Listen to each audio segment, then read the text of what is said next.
Two strangers in tactical gear showed up at his doorstep, demanding he abandon his home in 48 hours with fake badges and empty threats. But what they didn't know was that a team of elite Navy SEALs was already closing in, ready to turn their scam into a showdown they'd never forget. It was just after 6:30 p.m. in a quiet neighborhood in Concord, North Carolina, when a loud, aggressive knock rattled the front door of Marcus Tate's house. The sound wasn't friendly. It was sharp, urgent, like someone meant business. Marcus, a 45-year-old father of two, was in his kitchen cleaning up after dinner. The TV hummed in the background, and the evening felt ordinary until that knock. Drying his hands on a towel, he headed to the door, a strange heaviness settling in his gut. Marcus wasn't one to flinch easily. He'd faced tough times, job losses, a messy divorce, and years of grinding to keep his home. But when he swung the door open, he wasn't prepared for what stood on his porch. Two men in black tactical vests, clipboards in hand, with patches that read, Community Compliance Unit. They looked like they'd stepped out of a police drama. But something was off. Their radios were clipped to their belts, silent.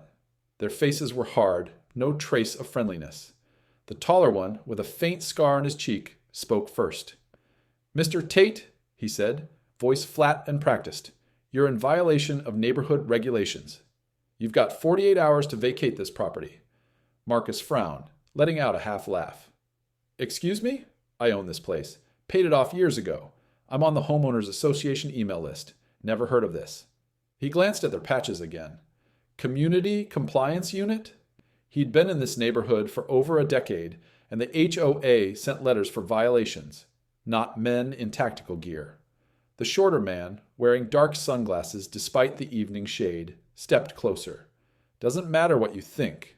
You're out of compliance. Pack up, or we'll make this harder than it needs to be." Marcus's jaw tightened. This wasn't adding up. The HOA might fine you for an unmowed lawn or a misplaced trash can, but eviction threats from armed-looking men? That was absurd. He scanned their gear. Cheap patches, no official logos, clipboards with generic forms that looked like they'd been printed at a corner store. Their radios? Dead silent, no static or chatter. These guys weren't legit. "Let's try this again," Marcus said, crossing his arms. "Who sent you? What's the HOA chair's name? What rule did I supposedly break?" The tall one leaned in, his tone colder. "We're not here to answer questions. You've got 2 days. Leave quietly or we'll escalate." "Escalate?" Marcus shot back. "You're standing on my porch, threatening me with fake badges. Get out of here before I call the real cops." The shorter man smirked. "Go ahead, call them. By the time they show up, we'll be gone, and you'll still have 48 hours to move." Marcus felt a surge of anger. This wasn't just a prank. It was a calculated scam, designed to intimidate him into abandoning his home. He glanced down the street, hoping a neighbor might notice. The block was quiet, just the hum of a distant car and a kid's bike lying on a lawn. The men stood their ground, confident they could bully him into submission. But Marcus wasn't about to fold. "You've got 10 seconds to leave," he said, his voice low and firm, "or this gets ugly." The tall one chuckled, unfazed. "You're making a mistake, buddy. We'll be back, and you won't like it." As they turned toward their unmarked gray SUV parked at the curb, Marcus shut the door, his heart racing, not from fear, but from fury. He didn't know it yet, but help was already on its way, friends who'd flipped this entire night on its head. Inside, Marcus paced his living room, his mind racing. Who would dare show up with fake credentials, trying to scare him out of his own house? He grabbed his phone, tempted to call the HOA's secretary, but hesitated. These men wanted him panicked, making rash moves. He wasn't going to play their game. Instead, he peeked through the blinds.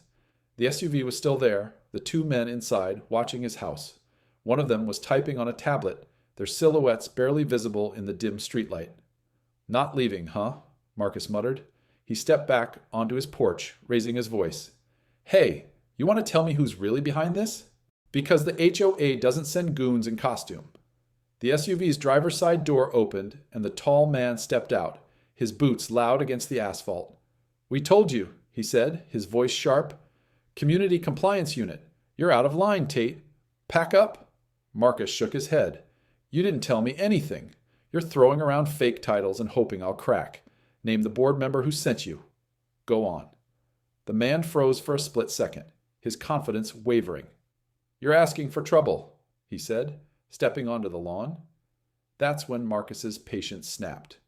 "You picked the wrong house," he said, stepping down to meet him. "I've been in this neighborhood longer than you've probably had that fake patch. The HOA doesn't work like this. You're not scaring me out of my home." The shorter man jumped out of the SUV, waving a piece of paper. "Read this," he barked, thrusting it toward Marcus. "It's official." "You're done." Marcus grabbed the paper and scanned it. It was a joke. No letterhead, no signatures, just a poorly typed form with vague terms like Regulation Breach 12C and immediate relocation required. It looked like something a teenager could whip up in 10 minutes. He held it up, laughing bitterly. "This? You think this is going to make me pack my bags? This isn't worth the paper it's printed on." The shorter man's face reddened. "You don't get it. We don't need you to agree. Most people just leave when we show up.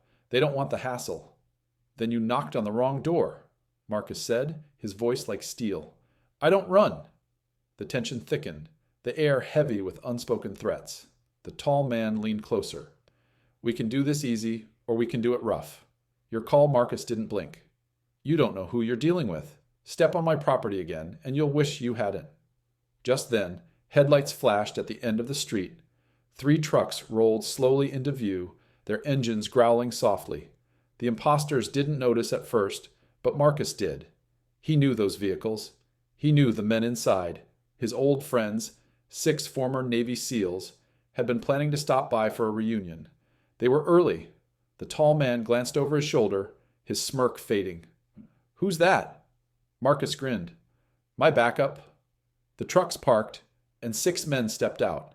Ethan Caldwell, Lucas Kane, Owen Drake, Caleb Holt, Mason Reed, and Tyler Vance. Each carried the quiet confidence of men who'd faced real danger. Broad-shouldered, eyes sharp, moving with purpose. These weren't just friends. They were brothers forged in battle. Ethan, the group's unofficial leader with a salt and pepper beard, spoke first. "Marcus, what's the deal here?" Marcus nodded toward the imposters. "These guys claim they're from some compliance unit. Say I've got 2 days to leave my house. No proof, just threats." Lucas, the tallest of the group, let out a dry laugh. "Compliance unit? That's a new one. You got ID to back that up?" The shorter imposter bristled. "This doesn't involve you." "Back off." Caleb stepped forward, his voice calm but cutting. "You made it our business when you showed up at our friend's house with fake gear. Those patches look like they came from a costume shop. Let's see some real credentials." The tall man tried to hold his ground. "We're authorized to enforce regulations." "Tate's in violation. That's all you need to know." Owen snorted, eyeing their clipboards. "That paperwork's as fake as your vests. No HOA logo, no signatures, nothing legit. You're running a scam." The imposters hesitated, their bravado slipping. Mason, who'd been quiet, spoke up. "Here's how this works. You either show us real proof, or you get in that SUV and disappear. Your choice." Neighbors were starting to gather now, some recording on their phones, others watching from their porches. The imposter's confidence was crumbling under the weight of scrutiny. The tall one tried one last time. "You're interfering with official business." "That's a crime," Ethan laughed, loud and sharp. "Official? You're not even good at faking it. Those radios don't work, and your notice wouldn't hold up in a middle school debate. You're done here." The shorter man's hand twitched toward his vest, but Tyler's voice cut through like a blade. "Don't even think about it." The imposter froze, his hand dropping. The street was alive now. Neighbors filming, kids peeking out, the tension electric. The imposters were cornered, their scam exposed. Marcus stepped forward, his voice steady. "You thought you could scare me out of my home? I've worked too hard for this. I've got kids who call this place home. You're not taking that from me. Just then, another vehicle rolled up, a black pickup truck.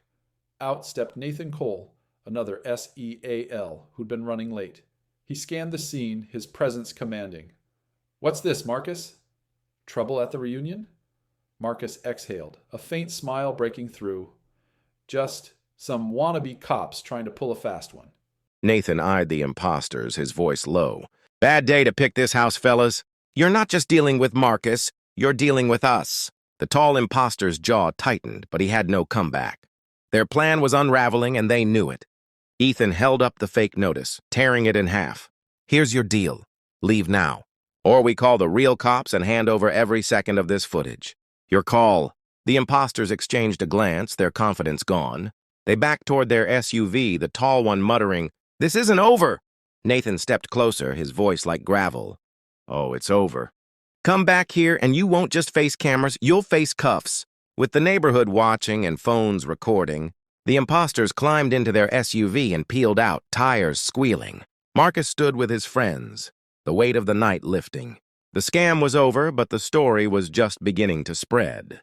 Don't miss the next thrilling story on Human Fables. Like, comment, and share to spread the word. Subscribe now and hit the bell to stay updated with our gripping tales every week.